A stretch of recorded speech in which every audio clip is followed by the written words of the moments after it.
I am Abdi Hassan.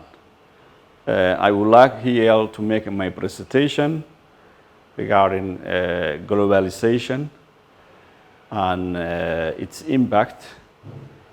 I would like to, my subject is globalization pros and cons, and I am a student, international business administration. I'm really glad that I am allowed to make my assignment as a presentation.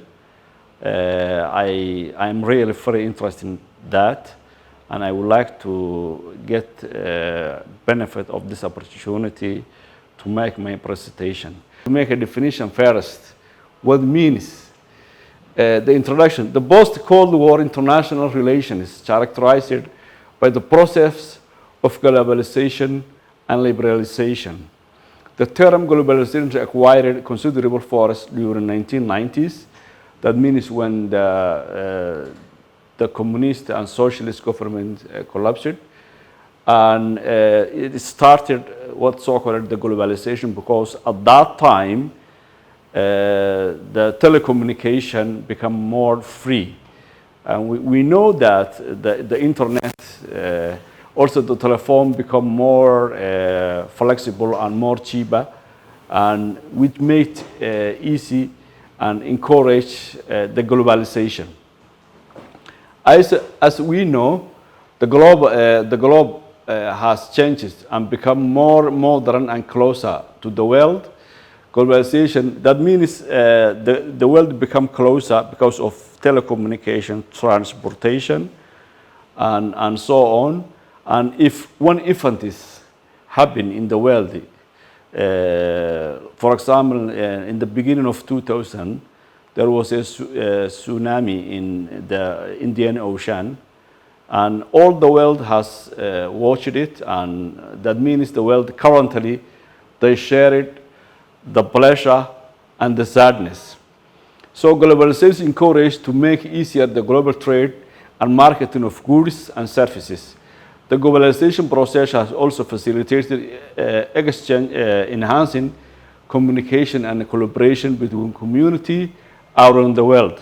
As international and cooperative community, what we connect is like trade, travel, like tourism, and transportation, particularly air and train and road transportation. And what do you think about the telecommunication, which makes it more easier to collect in the world and to make it more closer? So we say sometimes we are living in a small village in the world, because we see each other, we can communicate, we get the information each other. Globalization has many benefits, but it also comes with the economic and cultural disadvantages that can be difficult to manage. As globalization continues to shape the global integration of business, technology, and more companies will need to understand both its benefits and challenges it poses. Yeah. Globalization refers to the interconnectedness of different countries in the world, not only like regional, like East Africa or North America or Europe, but the whole world. And throughout the various relationships from like diplomacy, trade, geography, travel and technology, culture and media. For example, McDonald's is American brand company, but all over the world, you can use it in Ukraine, Vietnam, and all over the world. Also, pizza from Italy is the same. It's from Italy, but overall. I'm living here in Somaliland, and there's nearly 100 pizza restaurants, and that's overall in the world.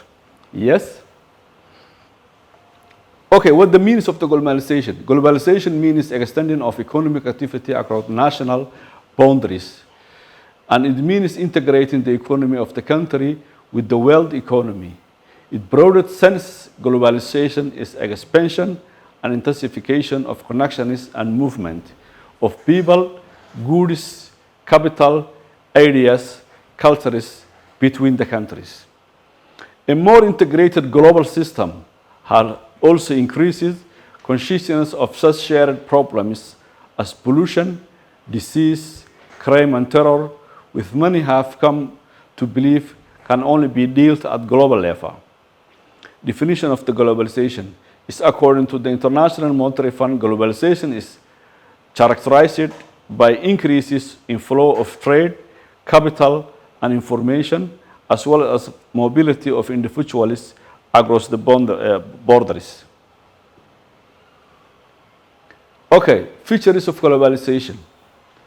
The following are the characterizes globalization: integration with the domestic economy with the global economy, opening up the economy to foreign capital, foreign investment, foreign technology, and free competition.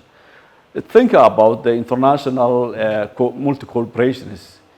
And I think here in Somaliland, the logistic company DP World operating the Berbera port, and Coca-Cola is also operating here. They have a big industry here.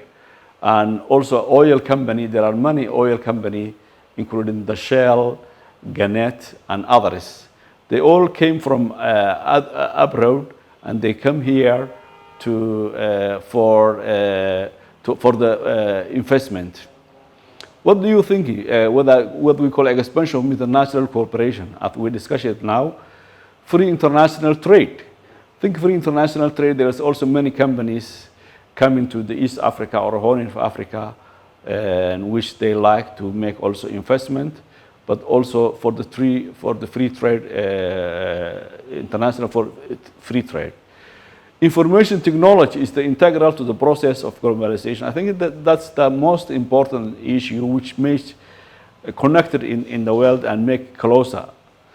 And factors responsible for the globalization are including major causes of emergencies of globalization are policies of liberalization.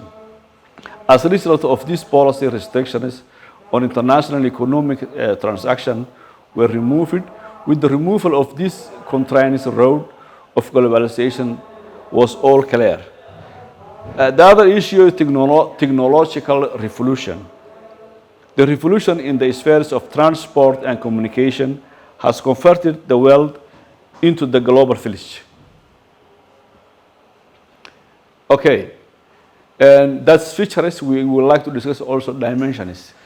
Globalization has the economic dimension, refers to the increasing interdependence of the world economy as a result of growing scale across border trade of commodity and services.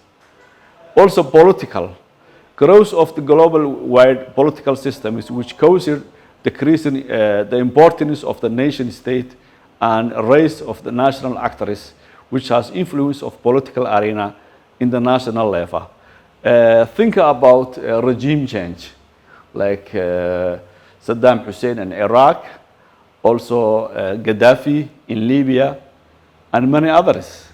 That means international community influence the local political arena. Also social and also other sections. In Iran, there's different sections currently, like country in Iran and North Korea. Social refers to the impact of globalization of the life and work of the local and international community on their family and wider society, and the issue on impact such as on employment, working conditions, income, and social protection.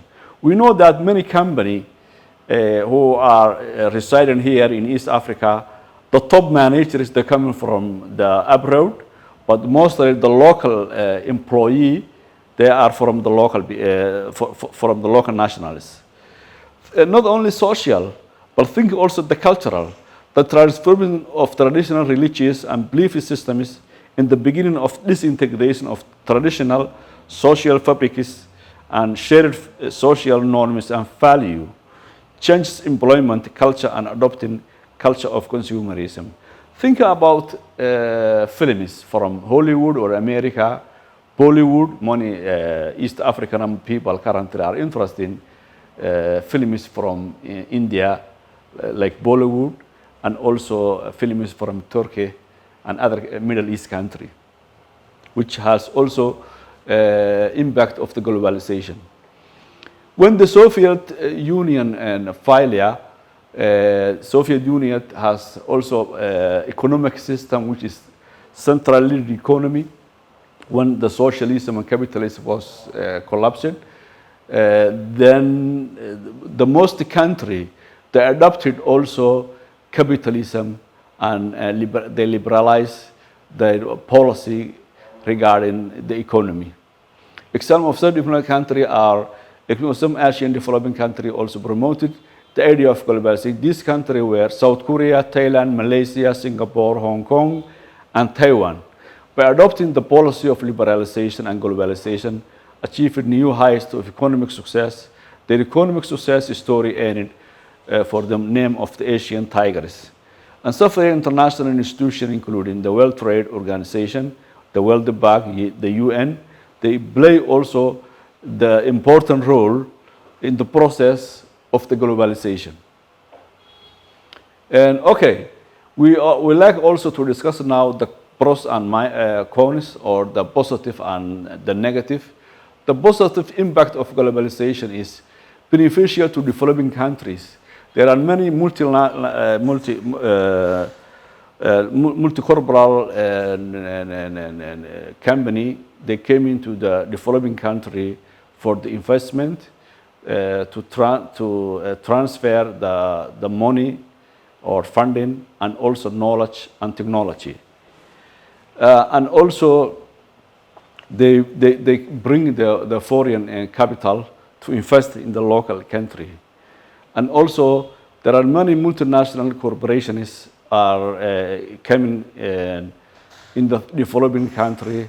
As we say, Thailand, there are different countries, different multinational company, including the Coca-Cola, DP Well, logistic company, and other oil and mining company. Also increased knowledge, transfer the knowledge is also one of them, and technology and marketing. Socio-economic transformation, as we discussed it, there are a lot of particular economic development, and also the globalization. Not the local people can go also outside to do the expert jobs or the jobs, including the labor job. What about the negativity or disadvantages are diminishing the role of the state. The national state is, offer power in international states or organizations like UN, World Bank, IMF. They have a lot of influence in the national government, which sometimes the weak national government has not much things to say about what's going on in their country. They could harm to developing country. Developing country, they don't have multilateral corporation and company. They cannot go outside, but multinational company who have a lot of money and power and knowledge, they come into their country to invest a bit, which the local company has difficult to compete it because they know how, and also their financial position is much better. Also, means of new colonization. That means currently those Western countries who have a lot of power, not only financially or economically, but also politically, they can manipulate the developing country, their policy, their economy, and that's called sometimes new colonization. We can give example. For example, Somalia, there are currently, federal government, there are currently an election. And that election is not only, who fought, is not only the Somali people, but Turkey, Qatar, and Emirates. Those countries are playing major role. And all of them, they would like to have influence. And also neighboring country, including Kenya and Ethiopia, they also has some kind of influence. And every country, they back up kind of presidential candidates with they favor to give him. And also they give money and power so that they can get That means even the election, the local election, which the local people should elect the president, even the international community, they try to pressurize to get the one who can, they get their interest, which is here really a problem. That's the Independent Station. Thank you very much, and bye-bye.